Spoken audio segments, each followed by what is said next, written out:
প্রিয় দর্শক, জানিয়ে দেব আমাদের হাতে থাকা সর্বশেষ আপডেট আন্তর্জাতিক বাংলা খবর।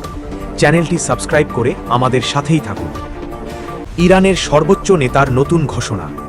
সামরিক ময়দানে অভাবনীয় সাফল্যের পর এবার অর্থনৈতিক ও সাংস্কৃতিক অঙ্গনেও শত্রুপক্ষকে চূড়ান্তভাবে পরাজিত করার দৃঢ় প্রত্যয় ব্যক্ত করেছেন ইরানের সর্বোচ্চ নেতা আয়াতুল্লাহ মুজতাবা খামেনি।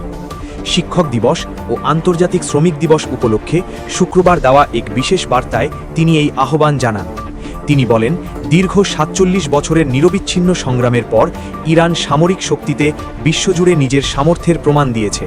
তবে এই উন্নয়নের ধারা অব্যাহত রাখতে হলে এখন অর্থনৈতিক ও সাংস্কৃতিক জিহাদে নামতে হবে।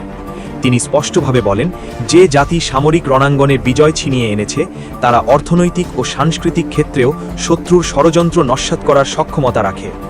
আয়াতুল্লাহ মুজতাবা খামেনি এই দুই লড়াইয়ের অগ্রসেনানী হিসেবে শিক্ষক ও শ্রমিক সমাজকে চিহ্নিত করেন।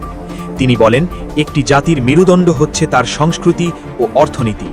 শিক্ষকরা সাংস্কৃতিক লড়াইয়ের প্রধান শক্তি ও শ্রমিকরা অর্থনৈতিক যুদ্ধের মূল চালিকা শক্তি। বিশেষ করে তরুণ প্রজন্মের পরিচয় ও আদর্শ গঠনে শিক্ষকদের ভূমিকার কথা স্মরণ করিয়ে দিয়ে তিনি বলেন, শিক্ষার্থীরা হচ্ছে শিক্ষকদের কথা ও আচরণের দর্পণ। তাই আগামী দিনের যোগ্য নাগরিক গড়ে তোলার গুরু দায়িত্ব শিক্ষকদের কাঁধেই ন্যস্ত।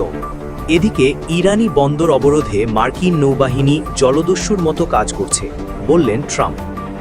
ইরানি বন্দর ঘিরে চলমান অবরোধ পরিস্থিতিতে মার্কিন নৌবাহিনী জলদস্যুর মতো কাজ করছে বলে জানিয়েছেন যুক্তরাষ্ট্রের প্রেসিডেন্ট ডোনাল্ড ট্রাম্প। ফ্লোরিডায় এক সমাবেশে দেওয়া বক্তব্যে তিনি একটি সামরিক অভিযানের বর্ণনা দিতে গিয়ে এ মন্তব্য করেন। ট্রাম্প বলেন, আমরা জাহাজের ওপর নেমে পড়ি এবং সেটি দখলে নিই। আমরা কার্গো নিয়েছি, তেল নিয়েছি। এটি খুবই লাভজনক ব্যবসা। এ সময় সমর্থকদের উল্লাস করতে দেখা যায়। এরই মধ্যে তিনি আরও যোগ করেন, তবে আমরা কোনো খেলা খেলছি না, অত্যন্ত গুরুত্বের সাথে এটি করছি। তার এই মন্তব্য এমন এক সময় এসেছে যখন ইরান অবরোধ এবং সামুদ্রিক পদক্ষেপ নিয়ে আন্তর্জাতিক আইন বিশেষজ্ঞরা উদ্বেগ প্রকাশ করছেন, বিশেষ করে বৈশ্বিক তেল গ্যাস পরিবহনের অন্যতম গুরুত্বপূর্ণ রুট হরমুজ প্রণালী নিয়ে। এতে পরিস্থিতি আরও জটিল হয়ে উঠতে পারে বলে আশঙ্কা তাদের।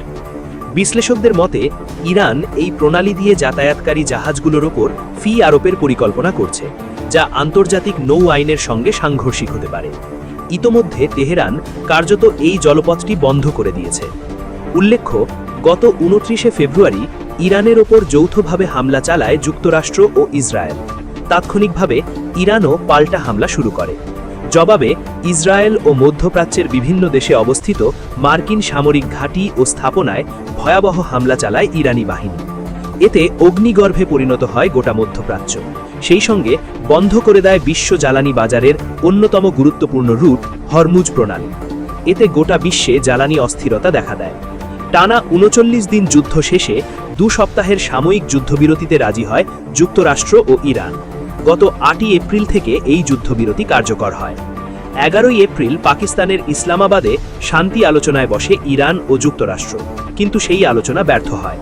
সাময়িক ওই যুদ্ধবিরতির মেয়াদ শেষ হলে একরকম একক সিদ্ধান্তেই অনির্দিষ্টকালের জন্য যুদ্ধবিরতির মেয়াদ বাড়ানোর ঘোষণা দেন মার্কিন প্রেসিডেন্ট ডোনাল্ড ট্রাম্প।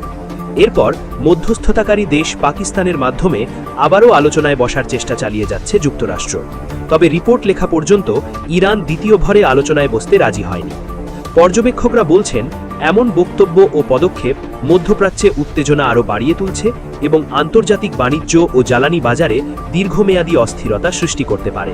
সবশেষ জানিয়ে দেব, যুক্তরাষ্ট্রের সঙ্গে যুদ্ধ আবার শুরু হতে পারে, ইরানের সতর্কবার্তা। যুক্তরাষ্ট্রের সঙ্গে যুদ্ধ আবার শুরু হতে পারে বলে সতর্কতা জারি করেছে ইরান। দেশটির সশস্ত্র বাহিনীর পক্ষ থেকে বলা হয়েছে, বিভিন্ন তথ্য প্রমাণ ইঙ্গিত দিচ্ছে যে যুক্তরাষ্ট্র কোনো চুক্তি বা সমঝোতায় প্রতিশ্রুতিবদ্ধ নয়। ইরানের রাষ্ট্রীয় সংবাদ সংস্থা ফার্স নিউজ এজেন্সিতে প্রকাশিত এক বিবৃতিতে দেশটির সামরিক সদর দপ্তরের উপপ্রধান মোহাম্মদ জাফর আসাদি বলেন, যুক্তরাষ্ট্রের কর্মকর্তাদের বক্তব্য এবং পদক্ষেপ মূলত গণমাধ্যম কেন্দ্রিক। এর উদ্দেশ্য প্রথমত তেলের দামের পতন ঠেকানো এবং দ্বিতীয়ত তারা যে জটিল পরিস্থিতি সৃষ্টি করেছে তা থেকে নিজেদের বের করে নেওয়া। তিনি আরও দাবি করেন, যুক্তরাষ্ট্র সমর্থিত ইসরায়েলের সঙ্গে সংঘাতের প্রেক্ষাপটে ইরানের সশস্ত্র বাহিনী যে কোনো নতুন পরিস্থিতি মোকাবিলায় সম্পূর্ণ প্রস্তুত রয়েছে। বিবৃতিতে সতর্ক করা হয়, আমেরিকানদের যে কোনো নতুন দুঃসাহসিক পদক্ষেপ বা অবিবেচনাপ্রসূত কর্মকাণ্ডের জবাব দিতে আমাদের বাহিনী প্রস্তুত রয়েছে। বিশ্লেষকদের মতে, সাম্প্রতিক আঞ্চলিক উত্তেজনা এবং পারস্পরিক অবিশ্বাসের কারণে মধ্যপ্রাচ্যের নিরাপত্তা পরিস্থিতি আরও অনিশ্চিত হয়ে উঠছে। ইরানের এমন বক্তব্য ভবিষ্যতে নতুন করে উত্তেজনা বাড়াতেও পারে বলে আশঙ্কা করা হচ্ছে। তবে রিপোর্ট লেখা পর্যন্ত এ বিষয়ে আনুষ্ঠানিকভাবে ওয়াশিংটনের পক্ষ থেকে কোনো প্রতিক্রিয়া জানানো হয়নি।